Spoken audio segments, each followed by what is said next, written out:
अभी 1 घंटे पूर्व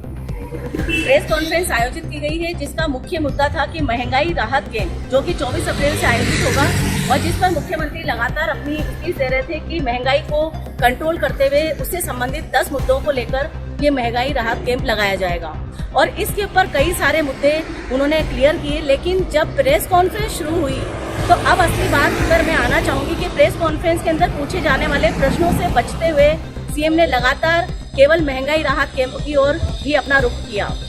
सचिन पायलट के विरोधों को और उनके अनशन पर बातचीत करने पर भी उन्होंने कहा कि इस वक्त मैं केवल राहत पर बात करना चाहूंगा, लेकिन मैं मुख्यमंत्री महोदय तक बात पहुंचाना चाहूंगी कि इस राहत में वो आहत कर रहे हैं और उनके जो साथी हैं,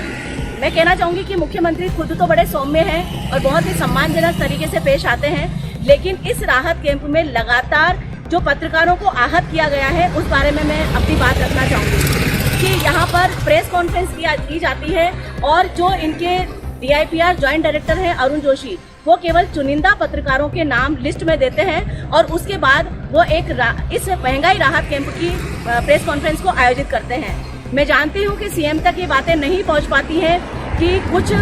दोहरी नीति के साथ में लगातार प्रेस कॉन्फ्रेंस होती है जिसके अंदर कुछ पत्रकारों को अंदर रखा जाता है और कुछ को बाहर रख दिया जाता है, लेकिन अपने अधिकारों के प्रति सजग होने वाले जो पत्रकार हैं, जो दुनिया के लिए अधिकारों की बात करते हैं, वो पत्रकार लड़ झगड़ कर अंदर पहुंच ही जाते हैं। मैं ये बताना चाहूंगी कि क्या इस पूरी प्रेस कॉन्फ्रेंस को अरुण जोशी जी जो ज्वाइंट डायरेक्टर हैं DIPR से, उन्होंने हाईजैक कर लिया था कि जो सीएम प्रश्न के जवाब दे रहे थे, जो सीएम बड़ी ही आत्मीयता के साथ, बड़ी ही राहत के साथ महंगाई राहत कैंप के प्रश्नों के साथ अन्य प्रश्नों के उत्तर दे रहे थे, उनकी बात को लगातार अरुण जोशी काट रहे थे। इसी के साथ साथ कुछ चुनिंदा लोगों के हाथ में ही माइक मौजूद थे। तीसरी चीज है कि आज जो लगातार ज्वलंत मुद्दे उठ रहे हैं जो कि मीडिया की एक चमक के रूप में सामने आ रहे हैं, चाहे वो राजकुमार शर्मा नवलगढ़ विधायक के जो सीएम के OSD हैं उनके बारे में खबर छपी हो कि उन्होंने SB 164 शिव गौतम जो मनोचिकित्सक है, उनकी जो पत्नी है राजश्री, वो द्विजेश जी जो कि SB 164 के मालिक थे, उनकी बहन रह चुकी हैं और अभी राजकुमार शर्मा जो कि CM OSD है उसने उसके ऊपर कब्जा कर लिया है। द्विजेश जी की संपत्ति पर कब्जा करने के बाद शिव गौतम ने जो डॉक्टर शिव गौतम है उन्होंने FIR दर्ज की है और ये पूरी मीडिया में खबर फैल चुकी है। ऐसे कई सारे प्रश्न लेकर मीडिया वहाँ मौजूद थी।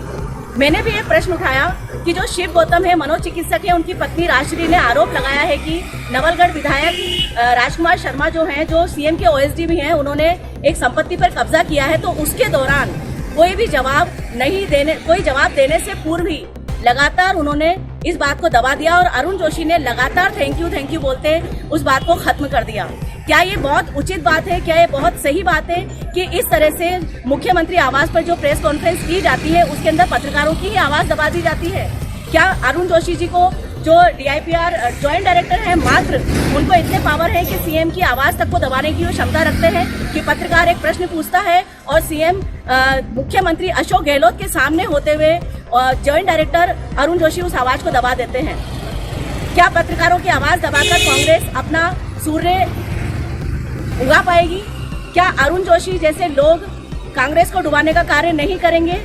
क्या अरुण जी अशोक जी के अस्त होने का कारण बनेंगे? इस तरह के OSD या इस तरह के सलाहकार या इस तरह के अधिकारी जब आसपास मौजूद होंगे तो मीडिया के बीच में जो एक सौम्यता अशोक गहलोत की बनी हुई है वो धीरे धीरे दूसरी भाषा में बदल जाएगी। ये एक संदेश है मेरा मुख्यमंत्री अशोक गहलोत को कि आपकी सौम्यता और आपकी कार्य क्षमता और आपकी कार्यशैली भले ही राजस्थान सरकार को एक नई दिशा प्रदान करे, लेकिन आपके आसपास के लोग इसको धीरे धीरे डुबो देंगे। इस पर आपको बेहद ध्यान देने की बेहद ज्यादा आवश्यकता है। मैं शालिनी श्रीवास्तव, हिंदू समाचार से अपने हकों की बात करते हुए।